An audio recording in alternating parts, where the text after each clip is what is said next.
Hey everyone, and welcome back to the Firefighters Podcast, where we seek to develop, inspire, and motivate the world of the emergency services operator through a series of wide-ranging conversations. Now, before we go any further, just hit that rate, follow, or subscribe button on whatever platform you're listening to. It's a key performance indicator for us and helps us reach even more people.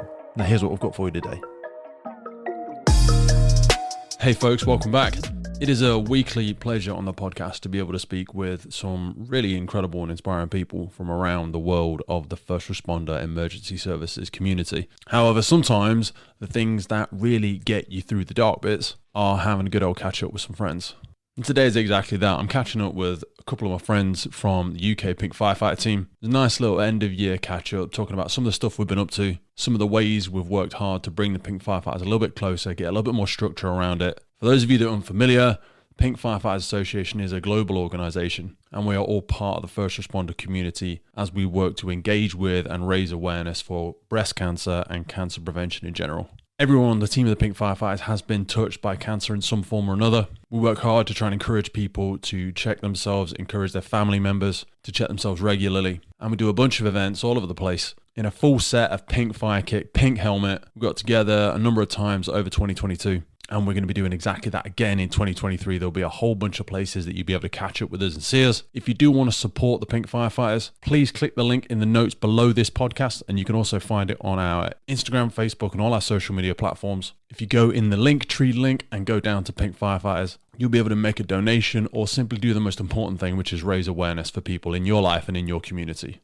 So please, if you're able to, give a little bit of that support. Be sure to touch base with your friends and family. And also, as a wider point, just be sure to touch base with people around you as well. Acknowledge the things that you've done last year. Share some laughs, share some optimism. And from everyone at the Pink Firefighters team, we wish you health, happiness, and every success as you move into 2023. Yo. How we doing? You all right? Hey, brother. How are you? Marvellous, mate. Yourself? Awesome. Got a hell of a sore throat and a bit of cold at the minute, unfortunately. But other than that, I'm rocking. It's not what you want, is it? That's all right. I fucking caught it off the family over the Christmas period, the bastards. Fucking hell. Fortunately, it's what you got to do at this time of year, isn't it? Just sometimes, though, you know, when you feel ill for a couple of days after, you're like, that wasn't fucking worth it. I know. I hosted Christmas dinner this year for 13. 13? Mate, yeah. Well done. That was a bit of a task. Yeah, absolutely. Are you the head of the kitchen or is it the good lady? It was me. Nice. Good work, my friend. You didn't cook from all, or did you? They brought their own. Stop lying. No. Why? Here he is. Love it. Here he is. Do you get them to bring their own stuff? As in, like, do you get everyone to contribute something? Because to be fair, that's what we always do. Like, I did a big joint of beef and took that to the to my sister's house. My dad did the turkey and then brought that over. One of my sisters made the soup for the starter, and then I did everything else.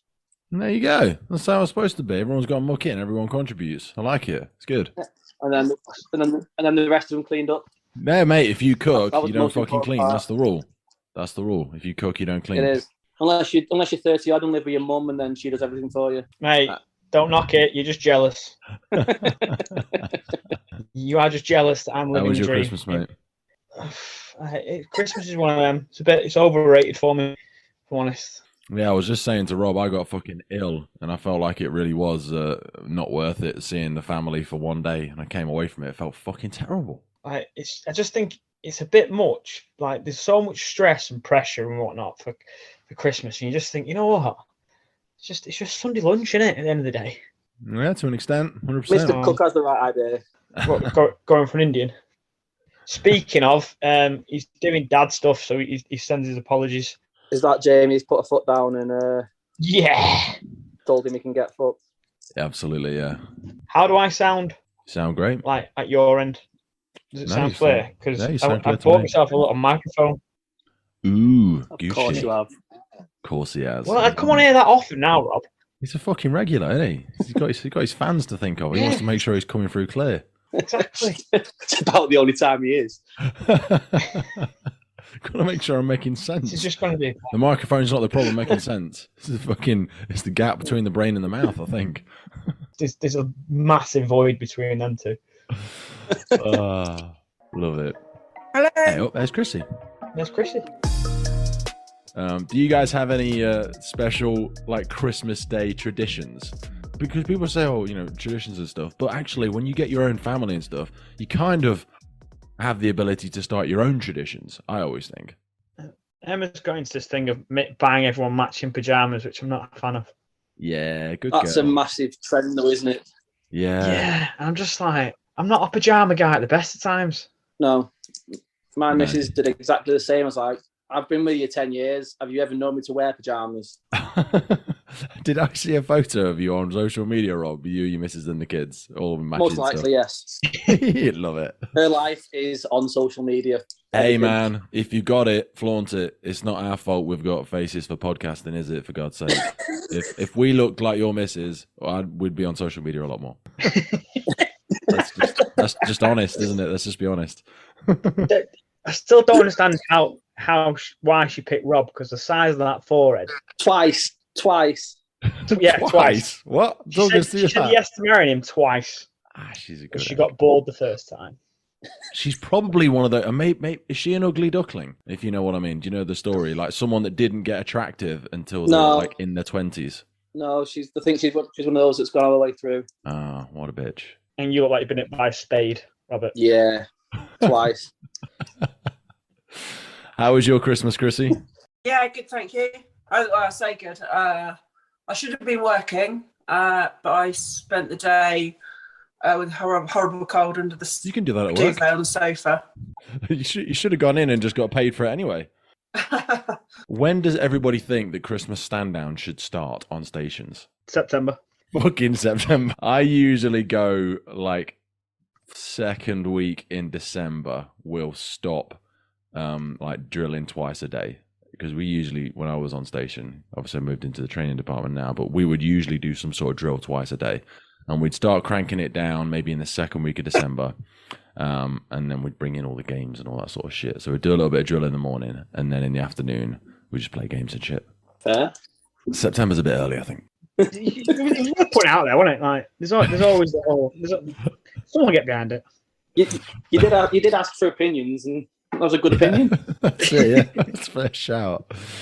Otherwise, you end up just pushing it the whole way through the year, because if you don't start back up again until February, then it's like the whole thing will start blending in together if you're not careful. No, Christmas annoys me enough as it is. So Christmas stand down should just be like the Christmas week and then happy days. I get that it gets all Christmassy and stuff, but it just bugs me. How's life on station, Rob? Hey, to be fair, James, I've done that much overtime over Christmas. I might as well. This is true. Well, you managed to find a door, so that's all. Have you told Pete that you didn't get the job because you couldn't find a door? Sorry. You can't say the word, though, can you? No, I can't say it. Sorry. Come on, elaborate. What's been going on? Imagine that, Pete. So I went through the same migration as James, but I made a faux pas. Go on. What was the faux pas, Rob? On the BA drill, missed the door. No, the one before that, Rob.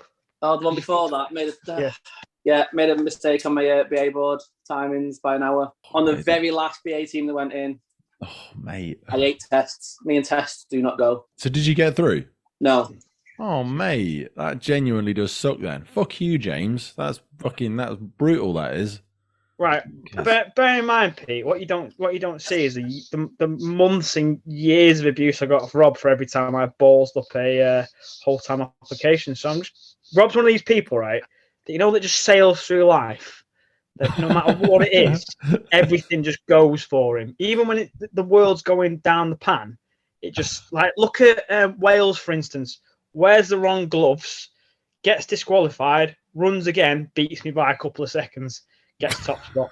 You see what I mean? That's the sort of stuff I have to put up with all the time. So I was just rolls through the bush and comes out smelling like roses. Yeah. So that's you're not right as well. Pretty low then. Well, I had a very bad 6 months, and James revelled in it. But yeah, well, there's a migration and a whole time coming up in the next few weeks. So, do you think you would still go for it then? Do you obviously you think you would still go for it, but like with the cost of living challenges and this, that, and the other, and obviously we're striking for pay and all that sort of jazz, it still appeals to yourself? Yeah. Why? Yeah, definitely. It always has. And to be fair, the pay firefighters on now is still an upgrade of what I'm on now. Wow. So she's really not with you for the money or the looks then? This dude must be hung. Oh, she earns twice what I earn. She's the major breadwinner in this relationship. What is going on there? She was abused as a child. Honestly, something happened there that her self-esteem was through the floor. Oh yeah, when we met, she's took me on there because I've done well for her, and now she's on double what I'm on. Admit she was drunk, and she's got like in a hospital in a helicopter where it gets to a point of no return. No, I think that's where she's at now. No, the best part about it was, mate. When we met, she'd just come out the RAF, and she was working behind Level, a bar in town called Level. And she was working. I was in there drunk, and she picked me up. What? Yeah. How dark was it in there? Very dark. And I rejected her first time. She came from behind the bar and chased me down with bottles of shots. So what? Mate, maybe you've just got the gift of the gab. Maybe that's what it is. How long have you been together now? 10 years. Mate, that's huge. Congratulations. Including a 6 months break. Fair play. Thanks for being open. Yeah, he has to get it in there because I make sure he tells everyone. At least my missus didn't think I was gay for 10 years. This is true. This is true. Tell me, James, what, so she was just with you out of sympathy, or like hoping you would change and abandon the cop, or what? So you know the friend zone? Yes. I completed it. Did you? You completed it. Yeah. You ventured into the depths, right into the valley of it, and came out the other side. Most people will. They went to school together, and he used to fancy her and hit on her, but she thought he was gay for how many years was it, James? 10, easy. And then you full on worn her down. Well, she went to Italy to join the circus, didn't she? Fact, that Pete. And then she came back, and I was the best choice available at the time. Shall we do it? Yeah. Beautiful. It's a massive pleasure to welcome our new partner to the podcast, GORE-TEX Professional Fabrics. Now, I've personally worn GORE-TEX for nearly 2 decades, working operationally in hostile environments, tackling challenging incidents from firefighting to water incidents and in urban search and rescue environments. GORE-TEX have a well-earned reputation for protecting professionals in the fire and emergency services throughout their family of highly innovative, waterproof, breathable moisture barriers that exceed global performance standards and are trusted worldwide. It's a really exciting and humbling moment to be welcoming GORE-TEX to the family. And the best way for you to support the podcast is to go over and find out a little bit more about all of the partners that help bring this podcast to you. So expect a lot of things coming from us in the future as we work together as a partnership to help inform, educate, and protect professionals in the fire and emergency services. GORE-TEX, going further together. Now back to the show. Welcome. How the hell are we? End of 2022. It's been a busy one, that's for sure. It's been all over the place, hasn't it? I don't know. I mean, I feel like we've done a lot, but I also feel an innate sense of guilt all the time with the Pink Firefighters, because I feel like we don't do enough. Do you know what I mean? But like, everyone's got such busy lives, and this is like a second thing, or it's like a fucking fourth or a fifth thing for most of us. But we have done some pretty cool shit. Where have we been this year? So was the Welsh the first thing where we all got together? It was Manchester, wasn't it? Oh shit, that was this year, wasn't it? That was January. That was January this year. Wow. We did that. But that was a stupid idea that was. That was the very first thing we did before anybody really had any kit, wasn't it? Yeah. I think I was the only one with a kit then, wasn't I? But that's what kind of meant the most to me about it, because you guys and girls were all like really committed into, you know, doing something for it and really trying to make a difference with it. You know, I know Dean can't be with us today, but like he's got a like real passionate story about the whole thing. And that was the first thing where I can't believe that was January this year. So for anyone that was unfamiliar with it, what did we do in the end? Did we do 11K with 70 something kilos on our back? What was it? I think it was 11.5 kilometers, depending on whose phone you were using, because mine stopped working about halfway around. And it was 76 kilos on effectively a weighted frame, which you carried most of the way because we're all feeble and useless. No, you know what? I really don't think that's the case. I actually think Ryan was, he had something to prove. I think he had a little bit of ego chasing him, wasn't he? And he was really caning through it, to be fair. I was worried about Dean, because Dean had a bad back, didn't he? Ryan can go to dark places. which he proved at the BFC this year, didn't he? He can go. He can go to dark places and do things that he shouldn't be able to do. Apart from grow.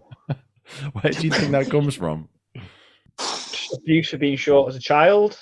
Probably. He's got that look. He's a very handsome guy. Looking like a child.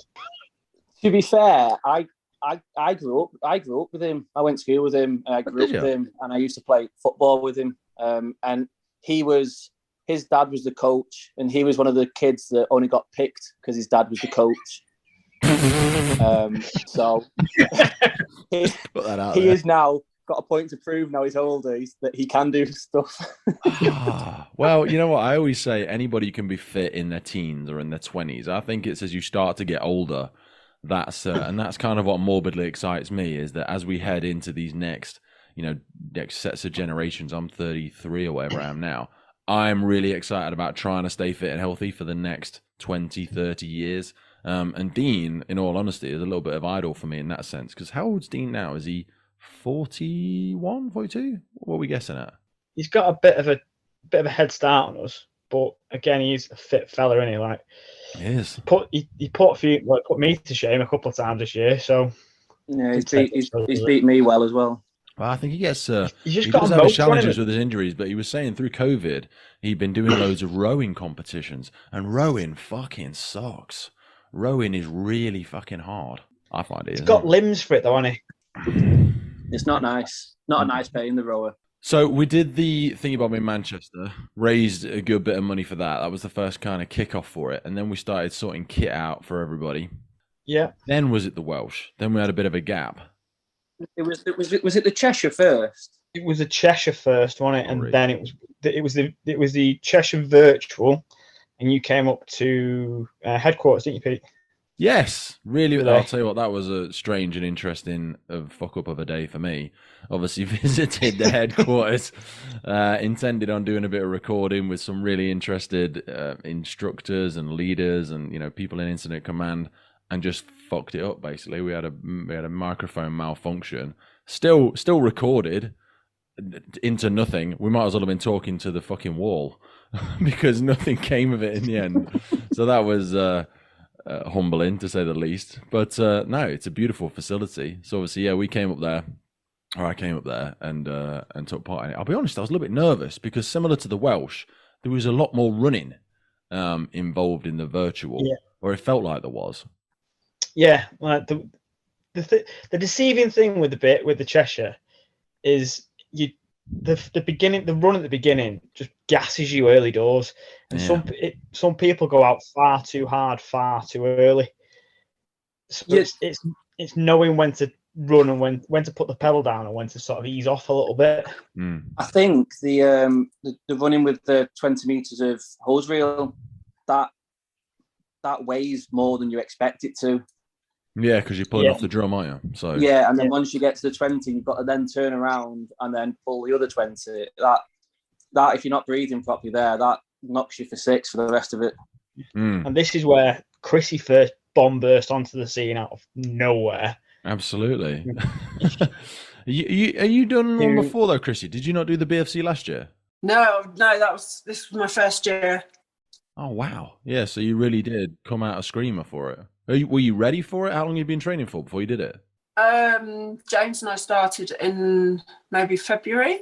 Yeah, about January, February time. It wasn't long you'd been training for it. No. And it was only, if I remember rightly, we were aiming for the BFC, weren't we? And we just went, right, let's see how we give this a go and see how you get on.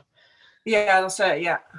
This is like the truest example of those that if you can't do, teach, isn't it? Because James, bless him, couldn't win a medal because his life depended on it. But he obviously coaches you very well. Fair, a little bit like what you got to work with, isn't it, I suppose? I got one in Wales. You've got to give me that. I think that was a sympathy medal, James. We had the clock was a little bit off on that one. He got a team medal, so we had a strong team. That's what it was. Yeah, there was enough people to be able to share the shit. Just point out there early doors. Any mixed teams, Bagsy Chrissy this year. I wouldn't trust her. She drops you like a hot potato at the last minute for Greg, not for John normally. Yeah, I did see that one actually. We'll come on to that. Poor Chris was excited and then got dropped last second. So after the Welsh, the Welsh is when I had my first injury. I've been riddled with injuries this year. Yeah. So I was on blood thinners at the time because I had a blood clot in my leg. That was the first frustrating little hiccup for me. So I did nothing. I just turned up and flapped my gums for the Welsh one. I didn't even do a great job of that, to be fair. So everyone else kind of took the lead on that one. Chrissy came away with the gold. And then it was rocking up to the BFC. How did you find the BFC this year? I felt like, I mean, probably always say this. I'm always like, oh, next year's going to be amazing. It was louder, obviously, than the time we've been through COVID. There was a lot more attendance than when we've been through COVID. It felt slippy. I'm just putting that out there. Yeah, that always makes me nervous. Some of us fell over a bit. Some of us fell over, being me. No, I reckon it was good. Because if our first real BFC was last year at Morton, which was great because it was great for the families. Because obviously we've got young kids and whatnot, which was really good for that. But it was good that it was on a town centre. It just seemed a little bit tight down that high street. Don't know about you. What do you reckon, Rob? Yeah, I think it just felt quite enclosed, and I think with Pride being the same time, there was a lot of people there, but the attention wasn't on BFC. Selfish buggers, always trying to grab the spotlight. It's not like they haven't got their own day and everything. I mean, but anyway, no, because we saw some of the fastest times this year, and now reflecting on what you've just said, it's because the course was narrower. So it was the transitions, wasn't it? It was as small as when you're going from the force machine to the hose, or when you're going from the barrels to whatever the hell the other thing is down at the bottom. It's a shorter transition. I think it was a difference of like 3 or 4 meters versus like 1 meter, because it was literally just right next to it. Because we saw some blistering times this year, and I think the layout at Manchester won't be the same. So I don't think anybody will hit. Depending if it's just as narrow, but I don't think it will be. So I don't think we're going to get close to the times that we had this year. Look, I think with Morton last year, a lot of people were unsure if it was going to happen. So me and James as well didn't do as much training as you should have done. But with Hull, I think everyone knew it was going to happen. So everyone did do that extra training. I'll give people their credit with their training, but I also just think it was just such a faster course. I mean, I don't know what my time was, but I'm pretty sure I did faster than I'd ever done on it before, even though I got a fucking penalty, which I'm still not agreeing with. But nonetheless, that was some bullshit. That was some bullshit. That's the only time John will claim to have ever beaten me. But the amount of people I've sent the video to, I'm like, how? How did he beat me? You clearly see me finishing first. We started at the same time, and I finished first, and we did all the same stuff. Anyway, I'm not bothered about it. I don't want to talk about it. You sure?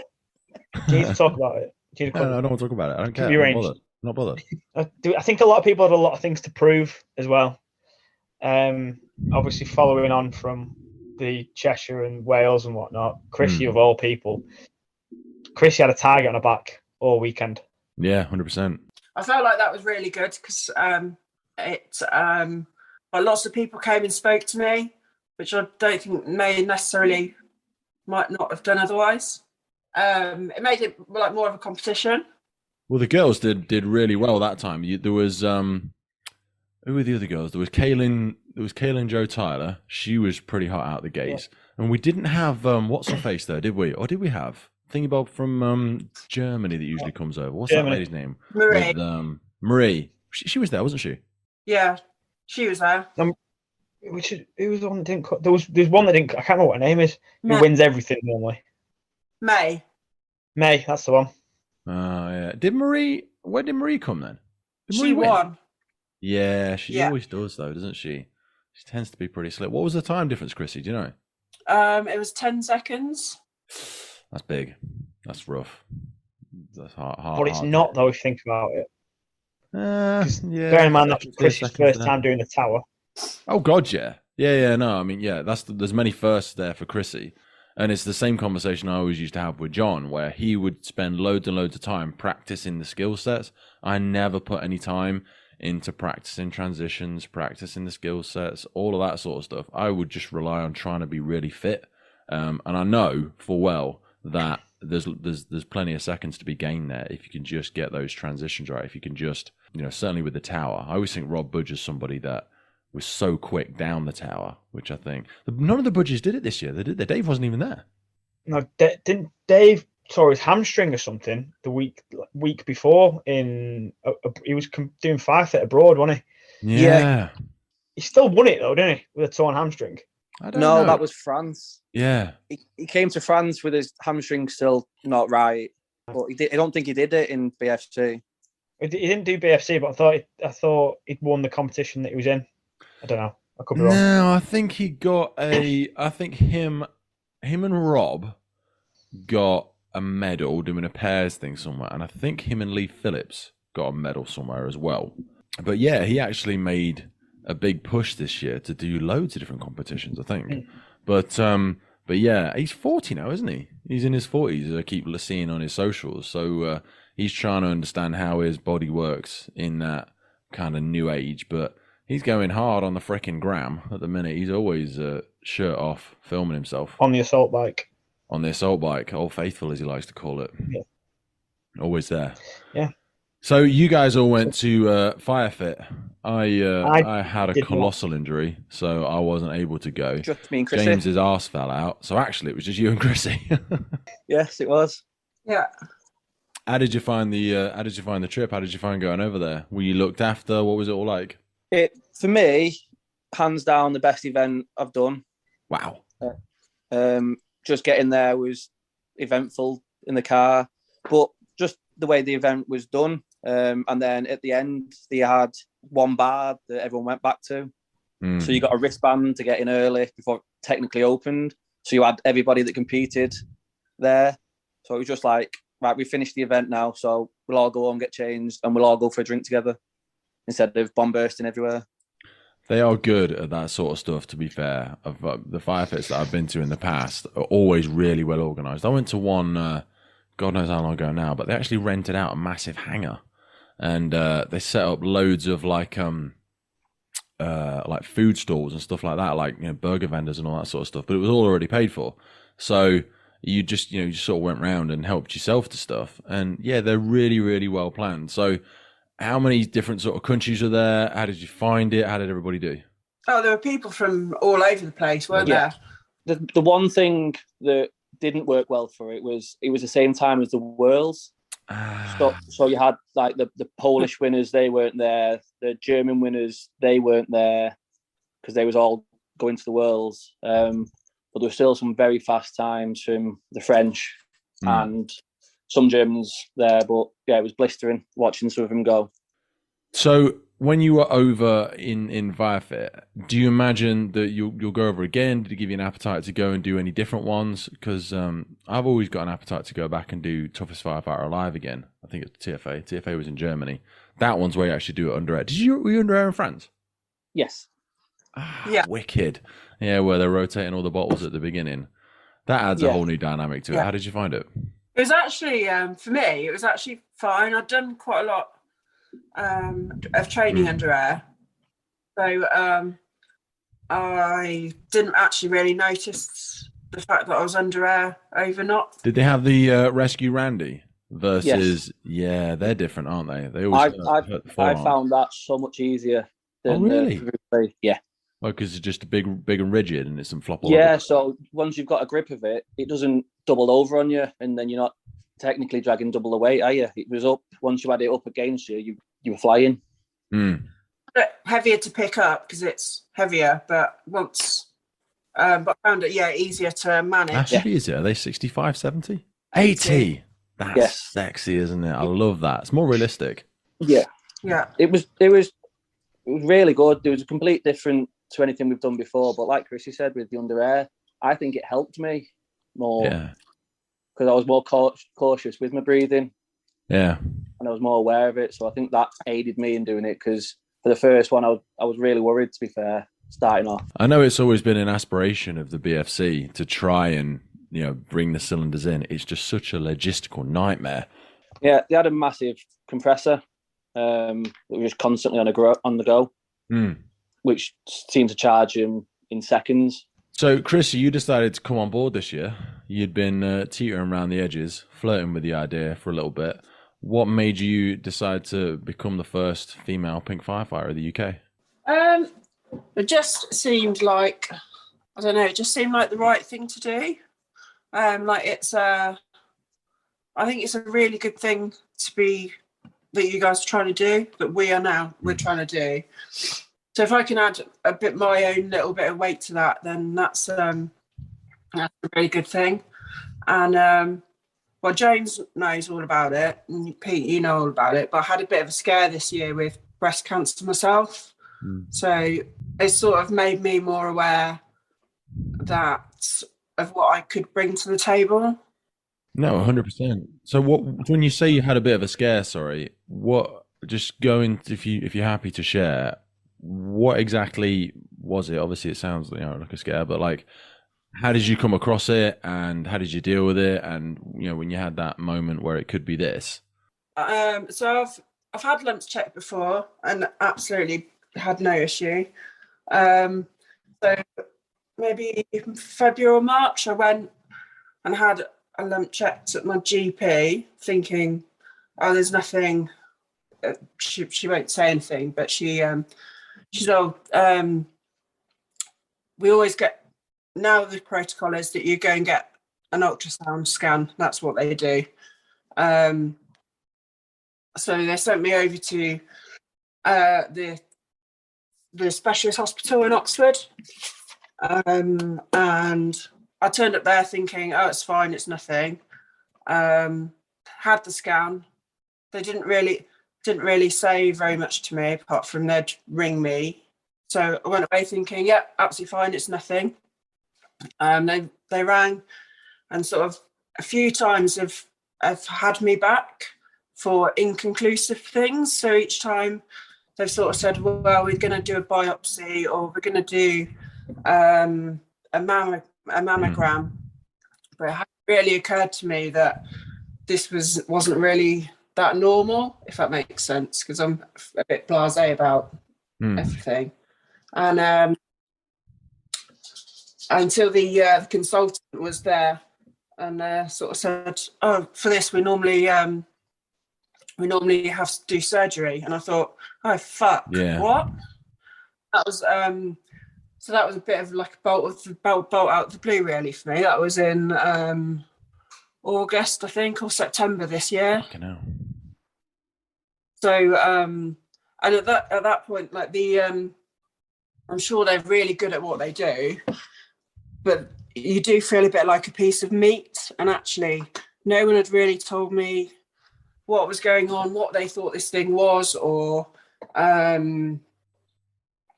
like the implications of that. And so this consultant had casually sort of mentioned surgery, and then didn't really give me any more information than that.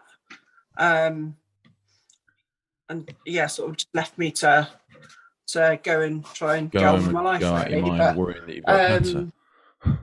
Well, exactly, yeah. So, fast forward a few months, and they sat me down, told me that it's not cancerous, this lump, and they were going to remove it. So, just with a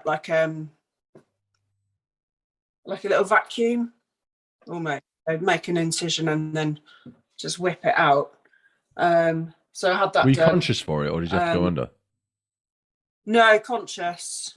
Yeah, well, I mean, the long and short of it is that it's gone and it's absolutely fine, and I've been tested. That's been tested and given the all clear. But it did sort of bring it home to me that I'm not as safe as I thought should be, if that makes sense. Yeah, 100%. Hey folks, just wanted to jump in with a quick piece around firefighter health and wellbeing. Whether you are trying to join the fire service and pass them tricky fitness tests, if you are currently serving, or if you are coming up to that next chapter of your life, retiring from the emergency services, we get so many different questions around it. So in partnership with Fitness for the Frontline, we have come up with a series of guidance and programs specifically designed to reflect the physical elements of the role of a firefighter. So whether it's carrying an LPP across an overgrown field, lifting a ladder above your head under running it, or wrestling with cutting gear for 30 plus minutes at some kind of complicated RTC, our bodies are required to lift, push, and carry objects in very specific circumstances. That is effectively what Fitness on the Frontline focuses on, as well as the longer term aspects of overall health and wellness for our firefighters. Now, we are definitely not about to be smashing out world records or getting that beach body ready in 6 weeks rubbish. The systems and programs that we put in place are adjusted for people's current fitness levels, and they're not a prescriptive weight or a one-size-fits-all BS. It is very likely for myself personally that I'm still going to be a firefighter when I'm 60 plus, so longevity in the role is really important to me, and I know it is for so many people out there. It all starts with no obligation, 7 days worth of the programming, absolutely free. So whether you're joining, serving, or looking at the next chapter in your life, Fitness for the Frontline is designed by firefighters for firefighters. Now back to the show. How come you'd been so diligent in the past? You say you had things inspected and spoken about, and it kind of made me thinking like how little I really understand about how it gets created and how people can, you know, be more diligent about doing certain lifestyle choices not to get it. But when you know people such as yourself that do have those scares, and you go, but Chrissy's really healthy. You know, you're not out drinking all the time. You're not a terrible sleeper or anything like that. You're fit, you're healthy. So it really does feel like it's always a bit of a gamble, and kind of everybody's at threat. No one, cancer doesn't play favorites. No, definitely. No, it's like feels completely random. So when you'd had it taken out, do you have to go back again, or is it something like they worry that it's going to reoccur, or is it now just, do you just routinely check yourself? Because I don't check myself as much as I probably should. Well, see, because I don't fit into. They have like high risk factors with age and like family history and things, but because I don't fit into any of those, I'm basically just carry on as I am now. So, and then if there's anything else that crops up that I'm worried about, then the whole process then starts again. Wow. How often do you check yourself? Very, very personal question. But like, is it just a daily thing, or do you intentionally do it once a week, or you just kind of like remind yourself to do it? Probably not nearly enough. I don't really know. It's probably not even a conscious thing, really. I don't really know. Yeah, that's what I mean, and that's what I think makes it more likely that we miss stuff. Yeah, I went to get a. So the side that they operated on wasn't the side I actually went to the doctors for. Okay. Where I'd had a cyst in the past, which had been I felt like getting bigger, which is why I went to the doctors. But even then, I probably waited for longer than I should have to go, because that's what you do, isn't it? Going to the doctors is such a ball ache as well. I'm one of those. I'm just like, you just crack on with it. Probably the wrong answer, but James, Rob, how often do you check your balls? Oh, I have a good feel most days, to be honest with you. That Rob's, that is.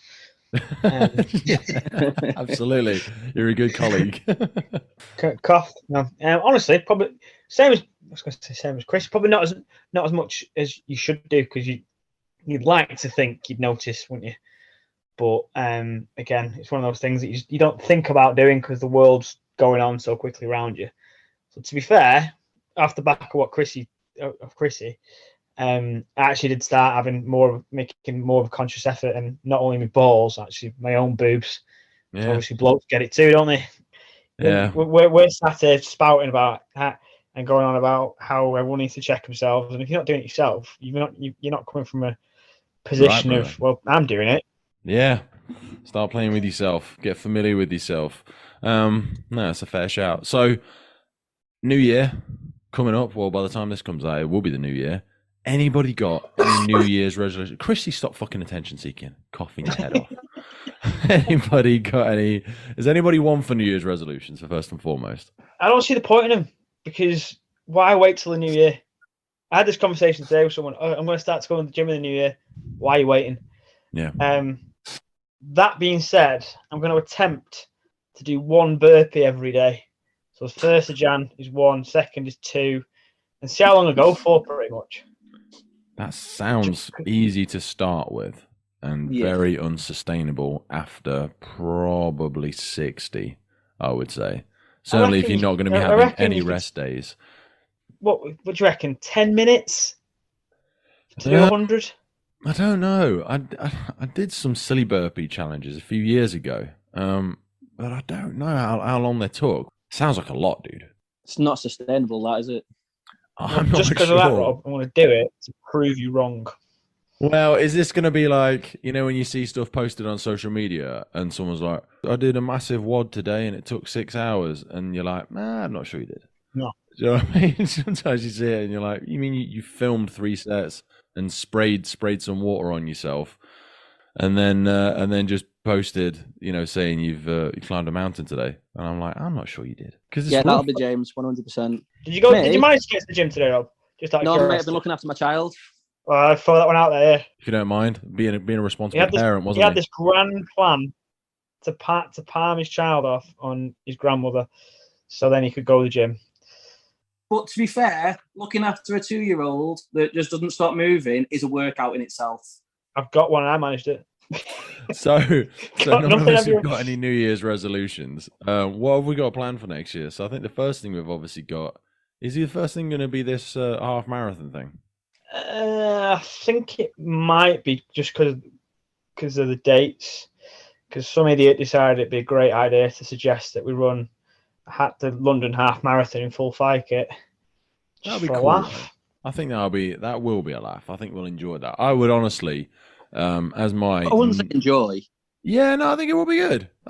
We're not going to hit a blistering time.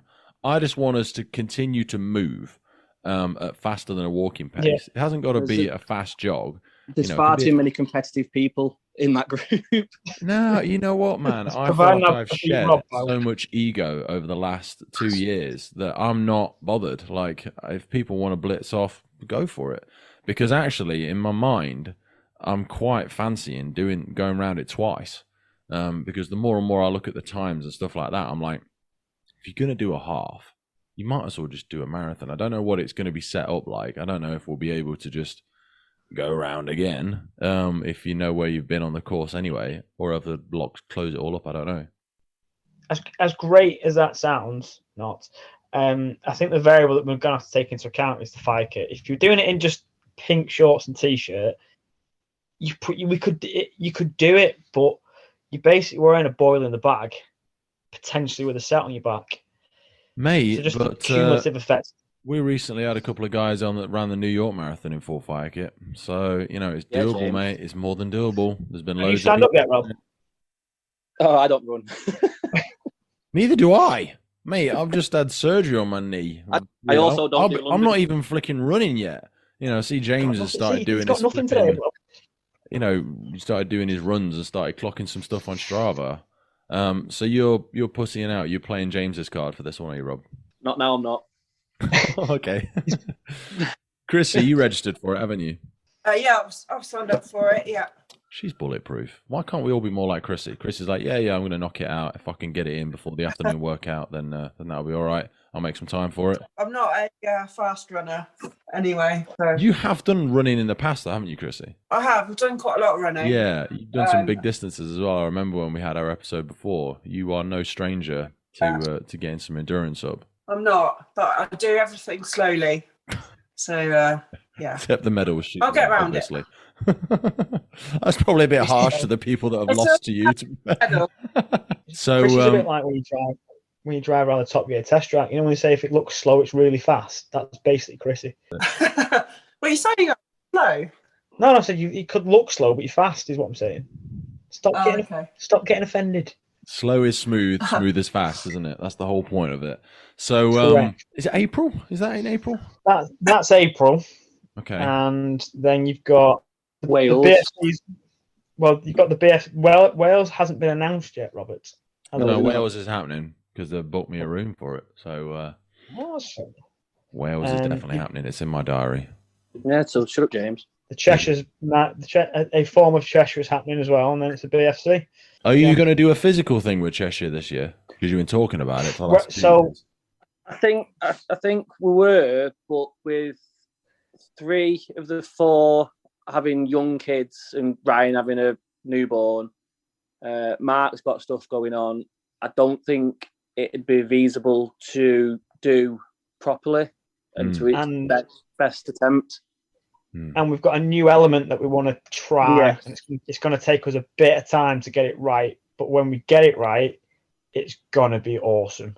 Yeah, we don't want to rush it and put it out there when it's not ready and it fall flat on its face. It's something that's never been seen in the UK. Claim. I don't think it's been seen abroad either, has it, Rob? I wouldn't be confident in saying that, but I'd be confident in saying the UK. It's going to be something special when we get it right. It's elements from all over the place, and it just makes it. We want to try it out. We've got to get all the logistics of it set up. That's what people forget. Planning these events is not an easy thing. There's a lot of stuff that goes into them, and fair play, every year to the BFC lot for putting all of that together. Because I do see the inside of the team every now and again, and it is tough. I always feel bushed. The last couple of years when I've been hosting it, I feel like absolutely smoked by like the end of the first day when everyone wants to go out for a drink and a socialise and stuff at the end of the first day. I've just been flapping my gums all day, and I just feel like I've got a freaking headache from my own voice, and I'm just like, I just need to sit in a dark, quiet room and recover for the second day because I always end up losing my voice. Yeah. Well, that's what you said about France, wasn't it, Rob? That it was nice just to turn up and do it as opposed to having to. Yeah, we turned up, got a nice seat, sat in the sun, watched everyone do their thing, have time to warm up, do your warm up, then compete yourself, and then you got to sit down and enjoy the rest. Yeah, not having to help out. Just by the time you get to compete, you're absolutely shattered. Especially when you're on your move up and down the course all day, helping reset it. Yeah. It's hard graft. It really is. Yeah, you're like, you've never actually done your best time because you've been messing about doing everything else all day. But that's why it's so important that we have all of our yellow t-shirt gang and we have people helping out. And there's always a big call to get as many people involved with it. Right, gang, let's wrap this bitch up. Very, very Merry Christmas to everybody. And I'm sure you've already enjoyed it all. Having an awesome new year. Look after each other. And I will see you all kicking and screaming into the new year. Hi, buddy. Catch you soon. Beautiful. We'll see you again. Love you all. See you soon. Bye-bye. See you in a bit. The Firefighters Podcast is a global podcast seeking to develop, inspire, and motivate the world of the emergency services operators. Through a series of wide-ranging conversations celebrating those within our sector, we seek to encourage and support this incredible group of people. It's brought to you by myself, operational firefighter Pete Wakefield, and I speak with individuals from all walks of life who I sincerely believe can add value to or develop those who have chosen this life path. Please support your emergency services wherever you are in the world, and thank you for listening.